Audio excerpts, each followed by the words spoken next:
Hello, नमस्ते, स्वागत है आपका इस क्लासेस पर। बात करेंगे आज के एडिटोरियल।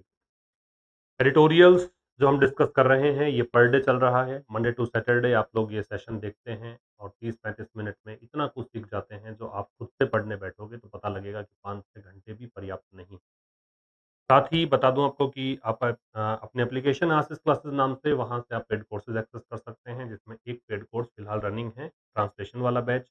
एक आरएएस मेंस का ये कंप्लीट हो चुका है, ये तो एक्सेस करते ही सारे वीडियोज़ एक साथ मिल जाएँगे। एक एसएससी, सीजीएल और सीडीएस के विद्यार्थियों के लिए बैच उपलब्ध है। आप लोग जो भी पढ़ रहे हैं यहाँ पे, उसका पीडीएफ आपको टेलीग्राम चैनल आशीष क्लासेस से मिलेगा। फिलहाल हम इस सेशन में पीक्यूआरएस पैराजंबल एक ले रहे हैं, डिस्कस कर लें इसको। They were not there ahead of him. खैर, पहले सीधा ऑप्शन देख लीजिए। सी और डी 2 ऑप्शंस आपको दे रखे हैं, तो 2 बार सी और 2 बार डी है। डी तो हो नहीं सकता, क्योंकि यहाँ पे डी में तो पता ही नहीं लगेगा कि दे वर नॉट देयर ईदर, उनमें से कोई नहीं था। किन में से कोई नहीं था, वी डोंट नो। इसलिए आप सी को अप्रोच कीजिए। बच्चा मुड़ा तो लुक एट हिज पेरेंट्स, अपने पेरेंट्स को देखने के लिए, ठीक है? बच्चा मुड़ा देखने के लिए कि उसके पेरेंट्स कहाँ गए। अब सी के बाद में ए दे रखा दोनों साइड में, तो ए देखिए, they were not there ahead of him, ये पक्का ही ये आएगा, क्योंकि और तो कोई ऑप्शन नहीं है, दोनों में ही ए दे रखा है। वो उसके आगे नहीं खड़े थे। फिर दूसरा काम क्या है, वो वहाँ भी नहीं थे। मतलब पहले आप बताइए कौन-सी प्लेस की बात कर रहे हैं, ना तो उसके आगे खड़े थे, फिर उसने साइड में देखा, वहाँ भी नहीं थे, इसलिए इधर आ रहा है, तो इधर इन दोनों के लिए आ रहा है, तो ए के बाद बी आएगा। ए के बाद बी आएगा, तो आपका आंसर ये वाला आ जाएगा, ठीक है? सी, ए, बी, डी आपका आंसर होगा। चलिए, आज का एडिटोरियल हम डिस्कस करना स्टार्ट करेंगे, और इस एडिटोरियल में चूँकि पिछले सेशन से आप देख रहे हैं कि हमने टोन भी डिस्कस करना स्टार्ट कर दिया है, तो इस सेशन का, इस पैराग्राफ का टोन जो है, वो क्रिटिकल है। मतलब यहाँ लेखक जो है वो क्रिटिसाइज़ कर रहा है। टोन क्या है? क्रिटिकल।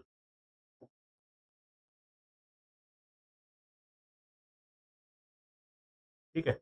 यहाँ पे आपको क्रिटिसिज़्म देखने को मिलेगा, इसलिए क्रिटिकल टोन मैंने कहा। एन अनरैवलिंग, इस अनरैवलिंग का मतलब क्या है? अनरैवलिंग का मतलब है सुलझाना, ठीक है? सॉल्व करना, एक्सप्लेन करना, फिगर आउट करना, ये सब मतलब होते हैं। तो कौन-कौन से मतलब हो जाएँगे? एक तो इसका मतलब है सॉल्व करना, एक इसका मतलब है एक्सप्लेन करना, एक इसका मतलब है फिगर आउट करना,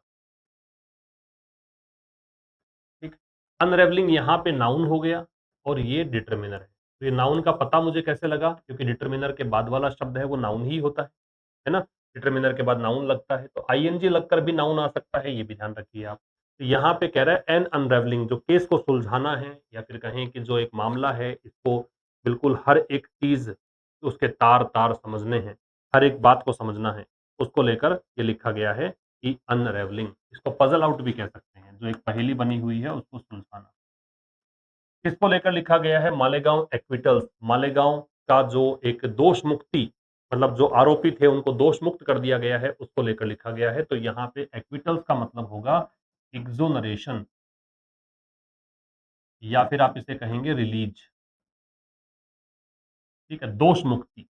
तो ये मालेगाँव के जो आरोपी थे, उनको जो दोष मुक्त करार दिया गया है, उन पर से आरोप हटा दिए गए हैं, उसको लेकर लिखा गया है। एक और सिनोनिम आप इसका लिख लीजिएगा, एब्सोल्यूशन। एब्सोल्यूशन, ये भी इसका सिनोनिम होता है। आगे दे रखा है द 2008 मालेगांव ब्लास्ट, ये सब्जेक्ट है। सब्जेक्ट जितने भी मिलेंगे आपको सेशन में, वो सारे येलो कलर में नजर आ रहेंगे आपको। तो जो 2008 में मालेगांव ब्लास्ट हुआ, किलिंग 6 एंड इंजरिंग 95 अदर्स, इसमें मारे तो कितने गए? 6 लोग, और घायल कितने हुए? 95। ड्यूरिंग रमजान, कब की बात है? रमजान के महीने के दौरान की बात है। वॉज, ये सब्जेक्ट है, ये इसकी वर्ब। ये जो था एक एक्सट्रीम एक्ट ऑफ टेरर था। एक्सट्रीम का मतलब बहुत ही उग्र कार्य था, किसका? आतंक का। तो मालेगांव ब्लास्ट जो 2008 में हुआ, किलिंग 6 एंड इंजरिंग, इसका मतलब इतने को मारते हुए, इतने को घायल करते हुए। इंजरिंग और किलिंग दोनों आईएनजी फॉर्म प्रेजेंट पार्टिसिपल है। किस दौरान? रमजान में। तो इस घटना में इतने लोग मारे गए, इतने लोग घायल हो गए। तो मतलब इस महीने के दौरान, ये आपका एक पूरा एडवर्ब बनेगा, ये वैन का आंसर आएगा, कब की बात है, ठीक है? वो एक एक्सट्रीम एक्ट ऑफ टेरर था। एक्सट्रीम एडजेक्टिव है, एक्ट है, नाउन है, ऑफ प्रेपोजिशन है, और प्रेपोजिशन का ऑब्जेक्ट है वो टेरर, ये नाउन है, और एन है वो डिटरमिनर है। ये एक्सट्रीम एक्ट ऑफ टेरर था, मतलब ये एक प्रकार से बहुत ही उग्र कार्य था, एक्सट्रीम एक्ट ऑफ टेरर था। एक्सट्रीम का मतलब क्या है? इंटेंस कह सकते हो या सीवियर कह सकते हो। इसे आप इंटेंस कहिए या इसे आप सीवियर कहिए। ठीक है, पॉइंट्स टू रिमेंबर में कौन सी बातें इंपॉर्टेंट है? तो एक तो अनरेवल जो शब्द है इसका मतलब एक्सप्लेन करना है, पजल आउट करना है। ठीक है, एक एक्विटल शब्द है, इसका मतलब देखना है आप। इसके अलावा आपको एक्सट्रीम शब्द है, इसका मतलब ध्यान रखना है। अच्छा, एक मैंने ये ऊपर वाला पढ़ा नहीं, ये और देख लेते हैं। मालेगांव एक्विटल्स, जो मालेगांव की दोष मुक्ति रही, मालेगांव में जो ये दोष मुक्त किया गया, ये एक्सपोज करता है, ये मतलब रिवील करता है। एक्सपोज का मतलब है रिवील करना, डिस्क्लोज करना। ठीक है, एग्जिबिट करना, ये दर्शाता है। क्या दर्शाता है? सिस्टमेटिक मतलब जो व्यवस्थात्मक, व्यवस्था से संबंधित। इन्वेस्टिगेटिव मतलब जो भी एग्जामिनिंग या फिर प्रोबिंग जिसको बोलते हैं। इन्वेस्टिगेटिव का मतलब होता है प्रोबिंग या एग्जामिनिंग। फेलियर्स का मतलब होता है चूक, तो इसको आप लैप्सेस कह सकते हो। ठीक है, तो मालेगांव एक्विटल सब्जेक्ट है, ये इसकी वर्ब है। मालेगांव जो आरोपी हैं उनका जो दोष मुक्ति हुई है ये दर्शाता है। एक्विटल प्लूरल है तो एक्सपोज यहाँ पे एस नहीं ले रहा। अगर ये सिंगुलर होता तो इसमें एस जोड़ देते। तो ये एक्विटल जो है ये दर्शाता है, ये एक्सपोज करता है क्या चीज? Systematic investigative failures. Failures noun है, इन्वेस्टिगेटिव एडजेक्टिव है, सिस्टमेटिक एडजेक्टिव है। ठीक है, तो फेलियर्स का मतलब तो लैप्स है, शॉर्ट कमिंग्स को भी कह सकते हैं। इसको आप शॉर्ट कमिंग भी कह सकते हैं, कमिंग, है ना। और इन्वेस्टिगेटिव मतलब प्रोबिंग या एग्जामिनिंग। सिस्टमेटिक मतलब ये हो सकता है एक प्रकार से स्ट्रक्चरल या इंस्टीट्यूशनल। सिस्टमेटिक को आप कह सकते हो स्ट्रक्चरल या इंस्टीट्यूशनल, ये सब इसके मतलब। यहाँ पे ये चीजें और जोड़ लीजिए आप।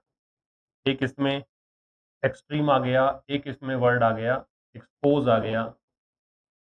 ठीक है, एक इसमें वर्ड आ गया इन्वेस्टिगेटिव आ गया,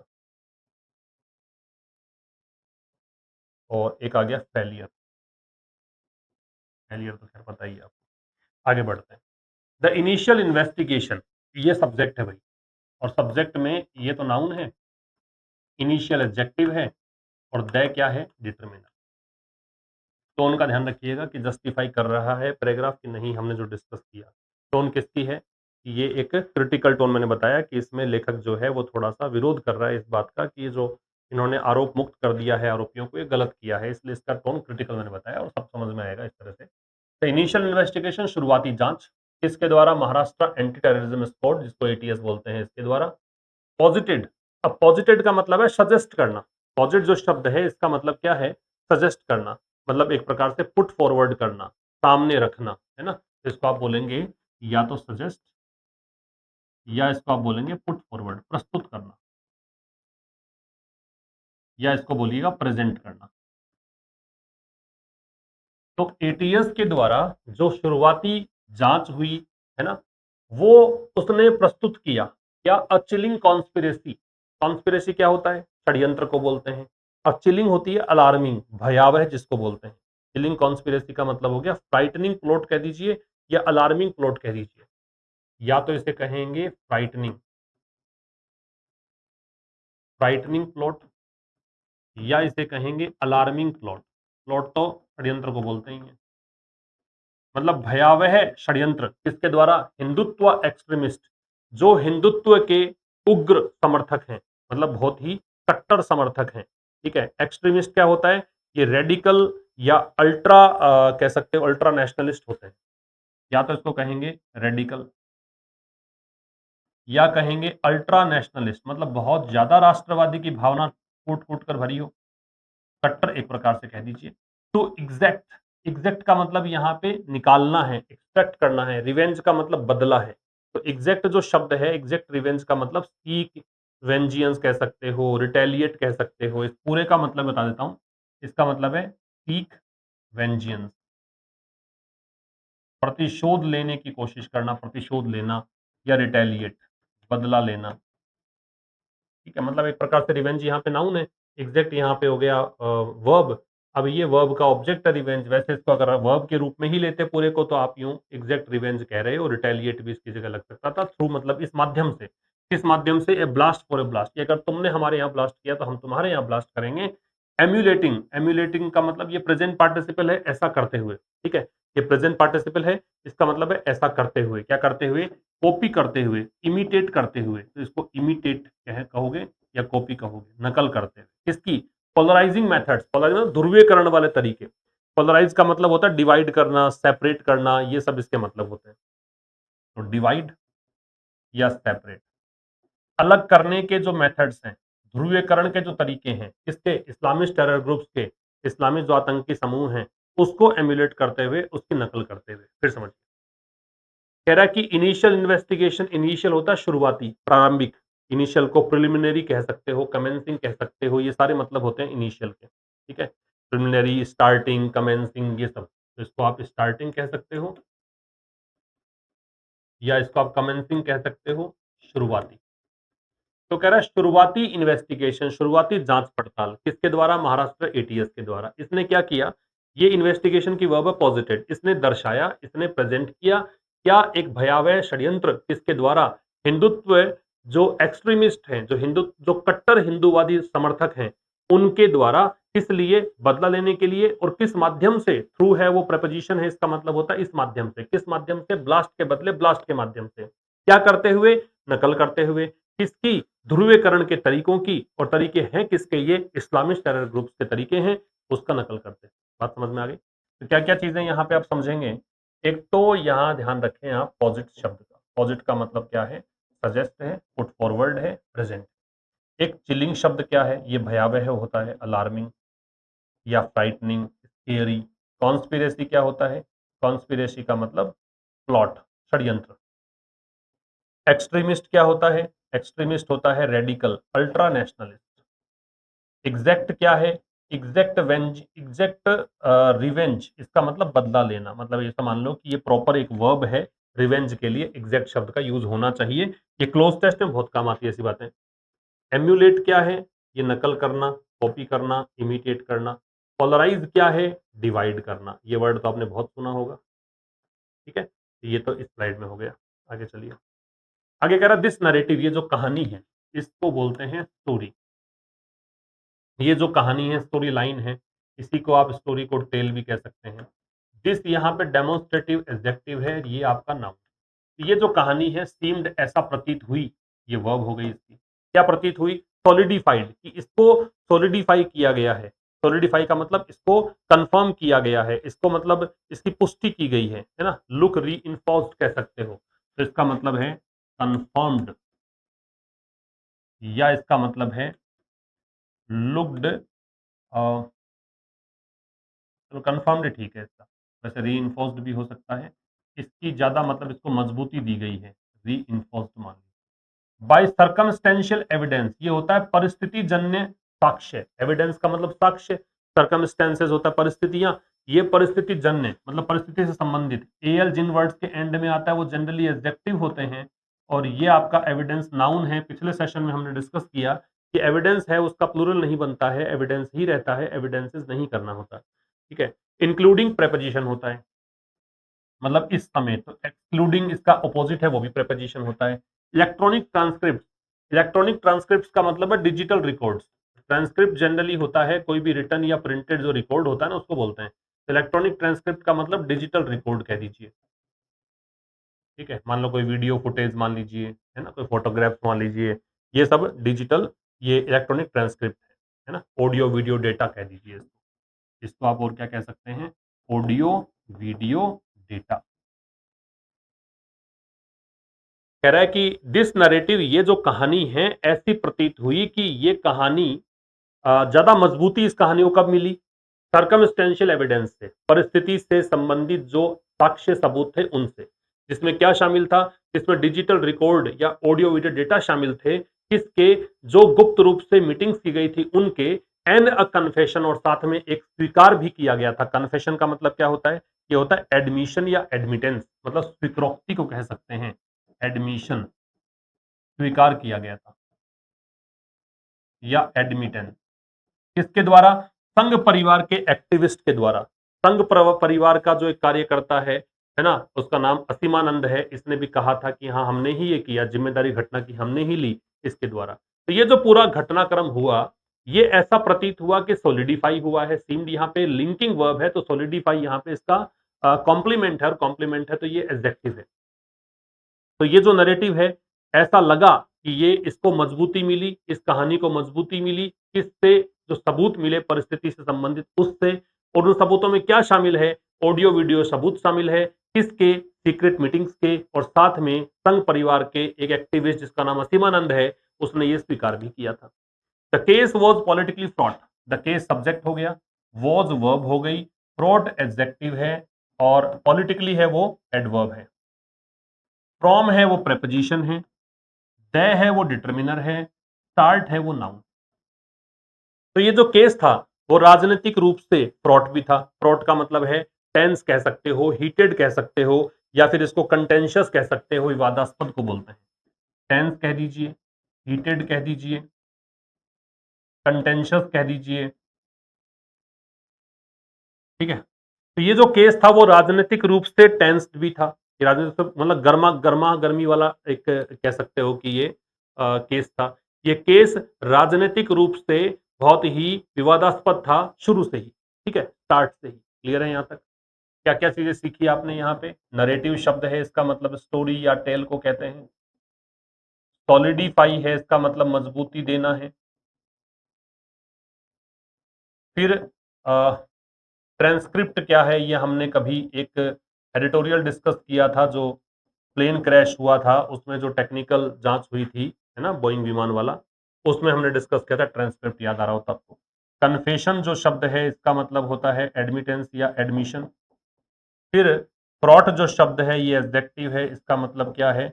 इसका मतलब है टेंस, हीटेड, या फिर कंटेंशन। आगे बढ़िए। The ATS investigation was a futile movement. Futile का मतलब होता है क्रूशियल, मतलब जो बहुत ही महत्वपूर्ण है। प्यूटल क्या होता है? जो बहुत ही महत्वपूर्ण है, उसको बोलते हैं हम प्यूटल। तो लिख लीजिएगा, प्यूटल का मतलब इंपॉर्टेंट, या इसे कहेंगे वाइटल, या इसे कहेंगे सिग्निफिकेंट। तो ये जो एटीएस इन्वेस्टिगेशन हुई, एटीएस ने जो जांच करी, वो थी, ये क्रिया है, लिंकिंग वर्ब है। प्यूटल मूवमेंट एक बहुत ही महत्वपूर्ण क्षण। एज, क्योंकि ये कंजंक्शन है, कंजंक्शन के बाद नया क्लोज है, तो इट यहाँ सब्जेक्ट है। इट की वर्ब सॉर्ट है। सॉर्ट सेकंड फॉर्म है यहाँ पे किसकी? सीक की। सीक की सेकंड और थर्ड फॉर्म यही होती है, सॉर्ट। इसका मतलब होता है चाहना, कोशिश करना, ट्राई कह सकते हो, इसका लक्ष्य होना, है ना, चाहना, कोशिश करना, तलाशना। क्योंकि इस इन्वेस्टिगेशन, इन्वेस्टिगेशन के लिए इट आ रहा है, नाउन के स्थान पे आने वाले वर्ड्स प्रोनाउन होते हैं, तो इन्वेस्टिगेशन के स्थान पे इट आ रहा है। इसने कोशिश करी आइडेंटिफाई करने की, पहचानने की, किसको? परपेट्रेटर्स को। परपेट्रेटर्स क्या होते हैं? क्रिमिनल होते हैं, या क्या होते हैं? ऑफेंडर होते हैं, है ना। इसने अपराधियों को पहचानने की कोशिश करी, इररिस्पेक्टिव ऑफ, मतलब इस बात से लेना देना नहीं था, रिगार्डलेस ऑफ, इस बात पर ध्यान दिए बिना, है ना, रिगार्डलेस ऑफ। इरेस्पेक्टिव ऑफ मतलब regardless of, without regard to, मतलब इसके संबंध के बगैर, मतलब इस बात का ध्यान इसने नहीं दिया कि ये किस धर्म के हैं, ठीक है, स्पेशली, विशेष करके। पर्टिकुलरली को बोलते हैं स्पेशल, विशेष करके। मुस्लिम यूथ वर रॉन्गली चार्ज्ड। किसके बाद ये आफ्टर यहाँ पे कंजंक्शन है।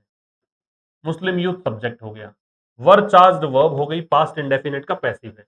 जिनको गलत तरीके से इन पे आरोप लगाया गया था, चार्ज का मतलब है कन्विक्ट किए गए थे, इनको आरोप लगाया गया था। एंड लेटर, लेटर बाद टाइम के लिए आ रहा है। एक्विटेड, इनको छोड़ दिया गया था 2006 के मालेगांव ब्लास्ट, ठीक है। फिर समझ लो, कह रहा है कि जो एटीएस इन्वेस्टिगेशन थी वो बहुत ही महत्वपूर्ण क्षण था, क्योंकि इस इन्वेस्टिगेशन ने कोशिश करी थी अपराधियों के पहचान करने की। इस चीज का इसमें कोई ध्यान नहीं रखा गया, या इस चीज के बगैर कि धर्म भले ही कोई सा भी हो, अपराधी सामने आने चाहिए, ऐसी कोशिश इसने की थी।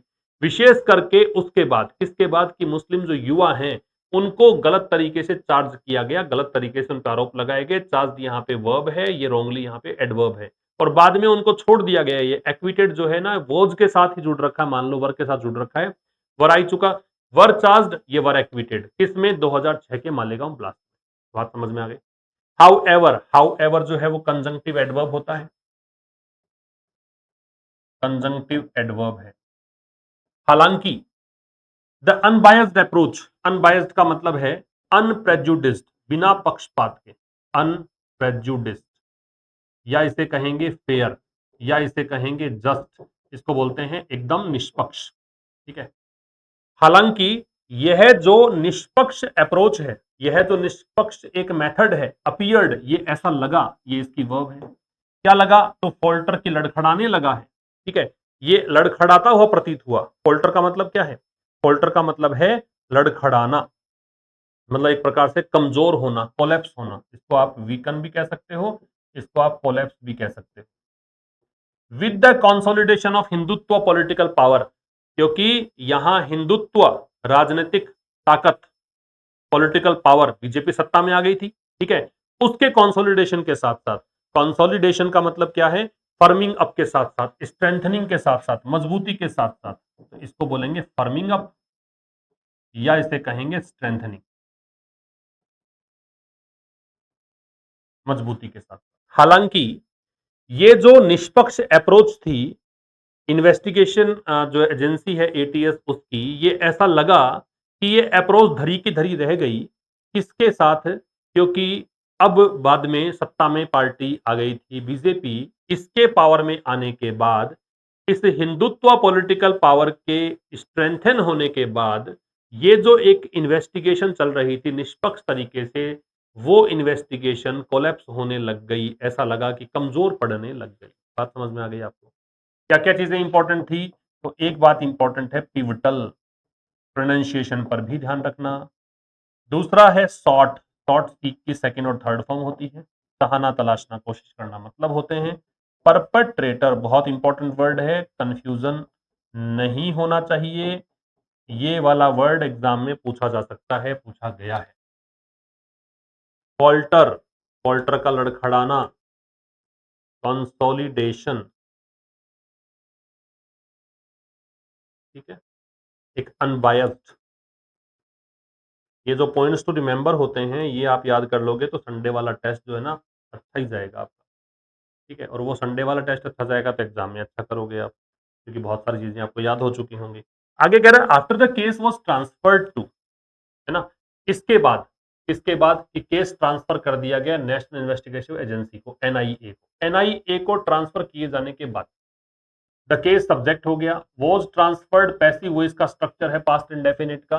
ट्रांसफर कहां किया गया है? टू लगेगा। एनआईए को ट्रांसफर कर दिया गया, उसके बाद एजेंसी, एजेंसी ने सब्जेक्ट, फाइल्ड मतलब दायर किया, सप्लीमेंट्री चार्जशीट, सप्लीमेंट्री मतलब एडिशनल, अतिरिक्त चार्जशीट दायर करी।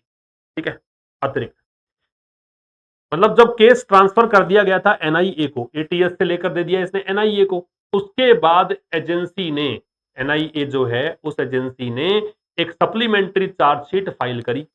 अमिड एलिगेशंस, एलिगेशंस का मतलब क्या होता है? एक्यूजेशन, आरोप, क्या कहोगे? और चार्ज। अमिड है वो प्रेपोजिशन है, प्रेपोजिशन के बाद क्या लगता है? ऑब्जेक्ट लगता है, नाउन है। अमिड एलिगेशंस का मतलब हो गया आरोपों के बीच। दैट द एनआईए, दैट हो गया कंजंक्शन, कंजंक्शन हो गया तो ये देखो सब्जेक्ट, ये इसकी verb. Was under pressure, was linking verb है, अंडर प्रेपोजिशन है, और ये नाउन है। अंडर प्रेशर मतलब दबाव में था। टू बी लीनियंट, लीनियंट मतलब क्या है? बहुत ही इजी। लीनियंट का मतलब क्या है? कि आप एकदम इजी अप्रोच अपनाओ, बहुत ही मतलब स्ट्रिक्ट नहीं होना है, सॉफ्ट रहें, इजी रहें।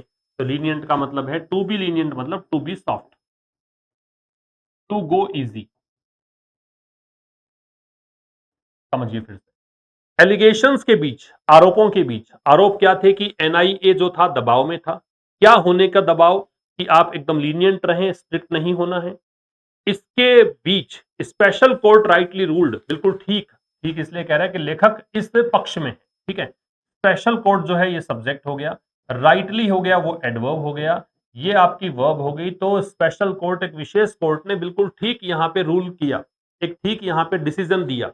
इन 2018 2018 में ये एडवर्ब हो गया, टाइम बता रहा है, दैट की ये सब्जेक्ट हो, ये कंजंक्शन हो गया।